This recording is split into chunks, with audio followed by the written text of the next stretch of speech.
Good evening, Honorable Speaker, sir. The mover has not even raised the bill. Is this their liability towards the country? Honorable Speaker, sir, and respected House, with your due permission, I stand before this House to vehemently oppose the motion. Honorable Speaker, sir, one of my respected Treasury branch members has used an example of Einstein.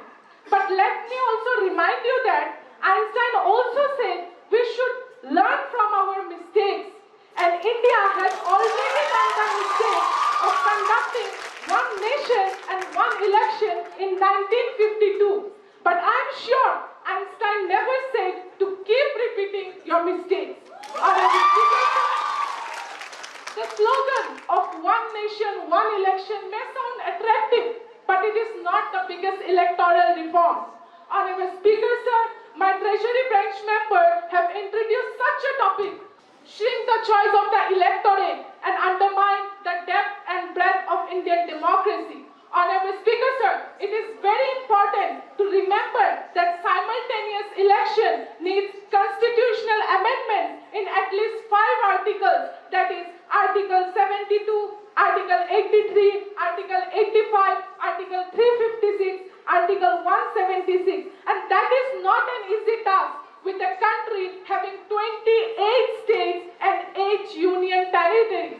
Honorable Speaker, sir, today the government has come up with the concept of one nation, one election. But there are more issues to be highlighted in the country, Speaker, sir. Speaker, sir, if we look today, people are dying with empty stomach. There is no employment. Farmers are dying. Recently, even Bollywood took the pain to show the poverty of the nation, that is through a movie called Jawan. Honorable Speaker, sir, but instead of thinking to eradicate the issue, our government is busy in changing the name of the nation. Our government is busy in changing the federal structure of the constitution.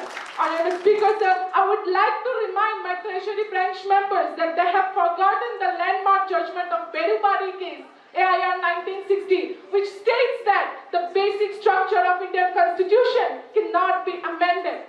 Honorable Speaker, sir, one of my Treasury branch members is quoting 2002 data. Sir, please wake up from your sleep. This is 2023. Honorable Speaker, sir, Honorable Speaker, sir, in August 2018, in its draft report, the Law Commission has said that concurrent election cannot be held under the existing constitutional provision. For this, the Representation of People Act 1951 and the rules and procedure of the Lok Sabha and Legislative Assembly will have to be changed.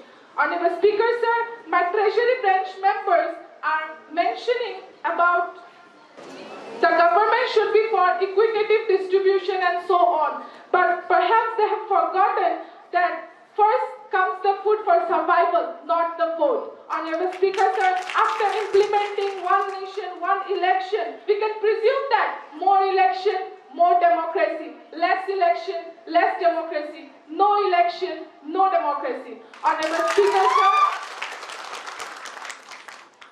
Honorable Speaker, sir, as my friends from the Treasury branch proposed the bill with the logic to reduce electoral expenses in India, I would like to bring it to the notice of my Treasury branch that around 60,000 crores were invested in 2019 election expenses. But perhaps this is a half-truth, where expenditure done by the Election Commission of India was 10,000 crores and the rest was done by the political parties. I think the rich parties should reconsider about their electoral expenses and stop mocking the democratic values of the nation. Honorable Speaker, sir, with this, I would like to conclude. But before I conclude, I would like to remind my Treasury branch that your diagnosis can be right, but the prescription is absolutely wrong. And the prescription does not work in a parliamentary system. Thank you.